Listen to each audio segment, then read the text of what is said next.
thank you very much. Yeah, so we started talking about this world of public-private contracts. You know, sanctity of contracts is obviously at the heart of doing business, but the huge scale of these deals actually impacts people's lives down to the individual citizens in a myriad of ways, from receiving textbooks in your children's schools through to harnessing of natural resources for overall economic development, to the whole issues around ethics, integrity, and in public service. And we sort of identified 3 areas where we think action could be taken as requested.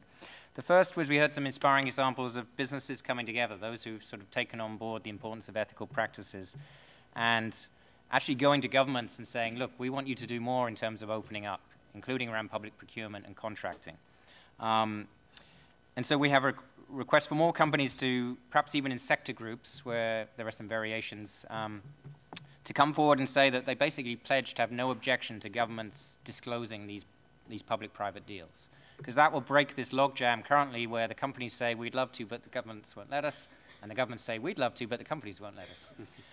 The second point was, you know, it was nicely put that this is a murky world. We're not just in a thick fog.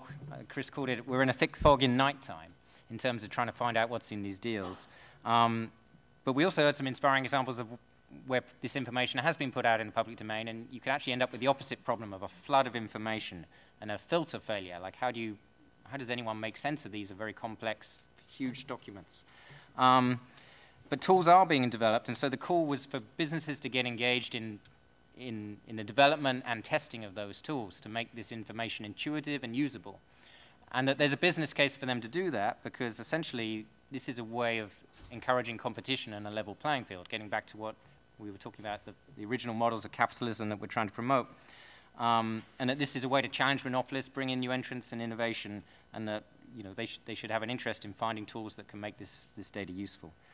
And the third point was under this heading, maybe productizing open contracting. So we're lucky enough that we have a range of great partners already working with us on this, including, I'm delighted to say, Transparency International, with Uget as a champion.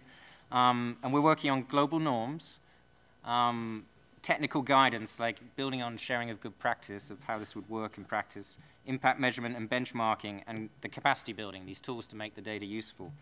And we also felt that when we looked at those, that there's some alignment with some of the objectives of WFEB that are laid out in your brochures, and we heard this morning. So we're interested to explore that and see, as Sanjay put it, if the World Forum for Ethics and Business can be a bully pit to sort of champion this, to encourage companies to be more public about this and take it onto the agenda, and to really encourage this constructive private sector engagement that will, I think, make a vital difference.